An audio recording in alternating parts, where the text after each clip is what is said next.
I want to speak about a forgotten conflict. It's a conflict that rarely hits the headlines. It happens right here, in the Democratic Republic of Congo. Now, most people outside of Africa don't know much about the war in Congo, so let me give you a couple of key facts. The Congolese conflict is the deadliest conflict since World War II. It has caused almost 4 million deaths. It has destabilized most of Central Africa for the past 18 years. It is the largest ongoing humanitarian crisis in the world. That's why I first went to Congo in 2001. I was a young humanitarian aid worker, and I met this woman who was my age. She was called Isabelle. Local militias had attacked Isabelle's village. They had killed many men, raped many women, they had looted everything. And then they wanted to take Isabelle, but her husband stepped in and he said, "No, please don't take Isabelle, take me instead." So he had gone to the forest with the militias, and Isabelle had never seen him again. Well, it's because of people like Isabelle and her husband that I have devoted my career to studying this world that we know so little about.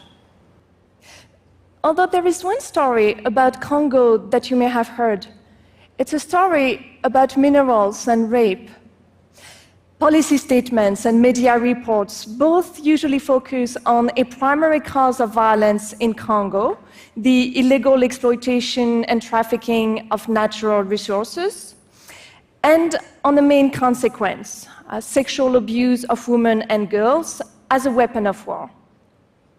So now, not that these two issues aren't important and tragic, they are. But today, I want to tell you a different story. I want to tell you a story that emphasizes a core cause of the ongoing conflict.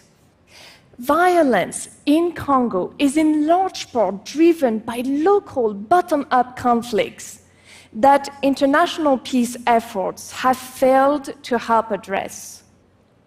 The story starts from the fact that not only is Congo notable for being the world's worst ongoing humanitarian crisis, but it is also home to some of the largest international peace-building efforts in the world. Congo hosts the largest and most expensive United Nations peacekeeping mission in the world. It was also the site of the first European-led peacekeeping mission. And for its first cases ever, the International Criminal Court chose to prosecute Congolese warlords. In 2006, when Congo held the first free national elections in its history, many observers saw that an end to violence in the region had finally come. The international community lauded the successful organization of these elections as finally an example of successful international intervention in a failed state. But the eastern provinces have continued to face massive population displacements and horrific human rights violations. Shortly before I went back there last summer, there was a horrible massacre in the province of South Kivu. 33 people were killed. They were mostly women and children, and many of them were hacked to death. During the past 8 years, fighting in the eastern provinces has regularly reignited full-scale civil and international war. So basically, every time we feel that we're on the brink of peace, the conflict explodes again. Why? Why have the massive international efforts failed to help Congo achieve lasting peace and security? Well, my answer to this question revolves around two central observations. First, one of the main reasons for the continuation of violence in Congo is fundamentally local. And when I say local, I really mean at the level of the individual, the family, the clan, the municipality, the community, the district, sometimes the ethnic group. For instance, you remember the story of Isabelle that I told you? Well, the reason why militias had attacked Isabelle's village was because they wanted to take the land that the villagers needed to cultivate food and to survive. The second central observation is that international peace efforts have failed to help address local conflicts because of the presence of a dominant peace-building culture.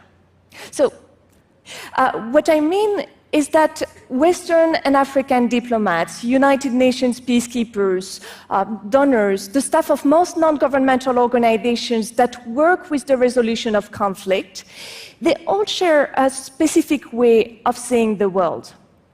And I was one of these people, and I shared this culture, so I know all too well how powerful it is. Throughout the world and throughout conflict zones, this common culture shapes the intervener's understanding of the causes of violence as something that is primarily located in the national and international spheres. It shapes their understanding of the path toward peace as something, again, that requires top-down intervention to address national and international tensions. And it shapes their understanding of the roles of foreign actors as engaging in national and international peace processes. Even more importantly, this common culture enables international peace builders to ignore the micro-level tensions that often jeopardize the macro-level settlements. So, for instance, in Congo, because of how they are socialized and trained, United Nations officials, donors, diplomats, the staff of most non-governmental organizations, they interpret continued fighting and massacres as a top-down problem. To them, the violence they see is the consequence of tensions between President Kabila and various national opponents, and tensions between Congo, Rwanda, and Uganda. In addition, these international peace builders view local conflicts as simply the result of national and international tensions, insufficient state authority, and what they call the Congolese people's so-called inherent penchant for violence. The dominant culture also constructs intervention at the national and international levels as the only natural and legitimate task for United Nations staffers and diplomats. And it elevates the organization of general elections, which is now a sort of cure-all, as the most crucial state reconstruction mechanism of our more effective state-building approaches. And that happens not only in Congo, but also in many other conflict zones. But let's dig deeper into the other main sources of violence.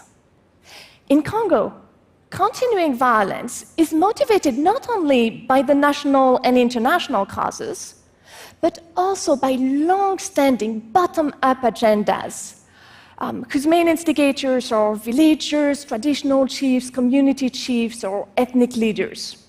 Many conflicts revolve around political, social, and economic stakes that are distinctively local.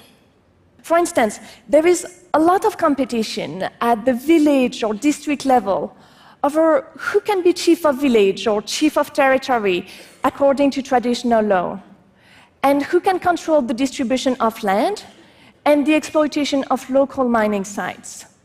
This competition often results in localized fighting, for instance, in one village or territory, and quite frequently it escalates into generalized fighting, so across a whole province, and even at times into neighboring countries. Take the conflict between Congolese of Rwandan descent and the so-called indigenous communities of the Kivus. This conflict started in the 1930s during Belgian colonization, when both communities competed over access to land and to local power. Then, in 1960, after Congolese independence, it escalated because each camp tried to align with national politicians, but still to advance their local agendas. And then, at the time of the 1994 genocide in Rwanda, these local actors aligned with Congolese and Rwandan armed groups, but still to advance their local agendas in the province of the Kivus. And since then, these local disputes over land and local power have fueled violence, and they have regularly jeopardized the national and international settlements.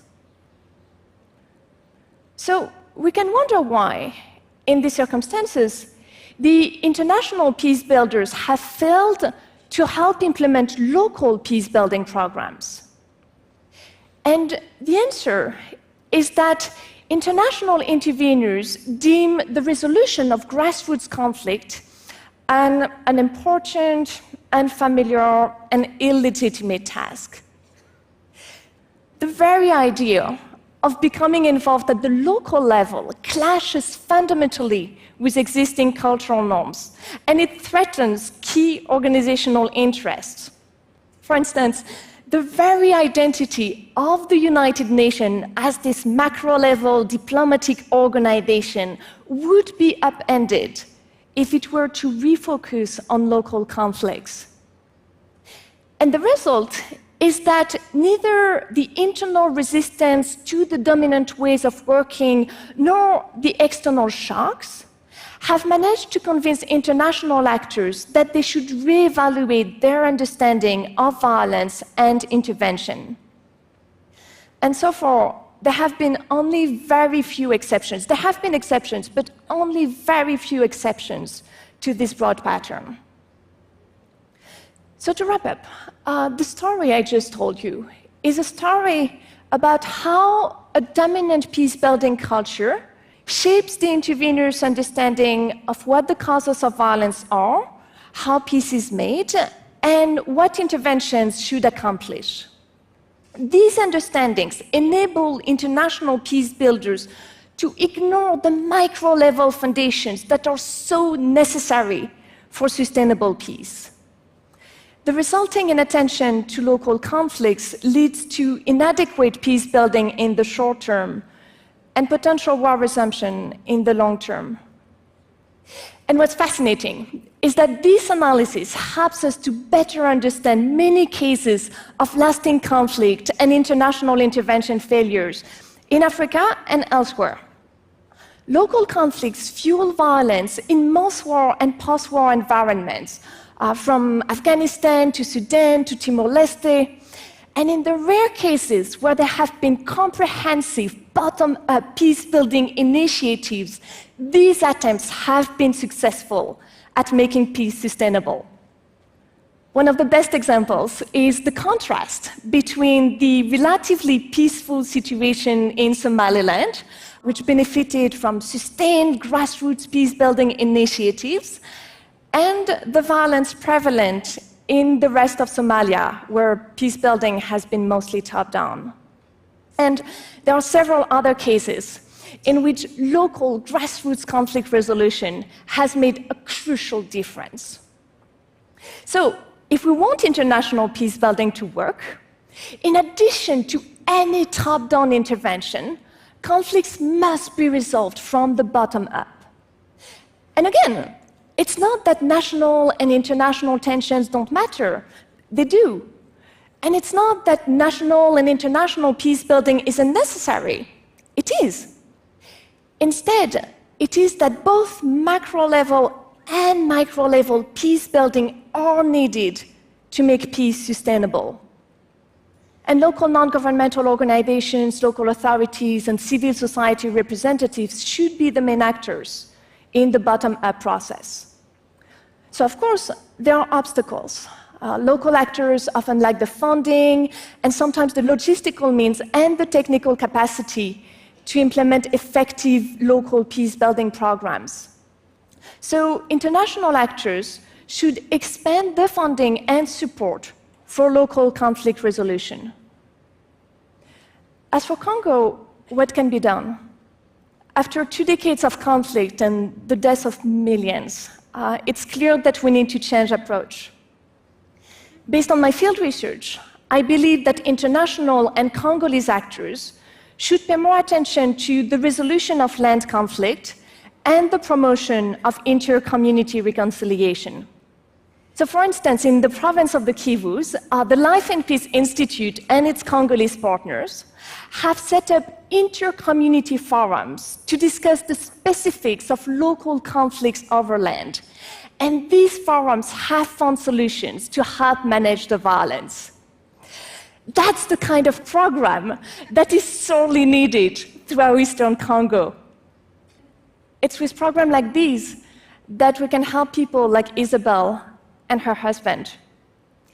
So these will not be magic wands, but because they take into account deeply rooted causes of the violence, they could definitely be game changers.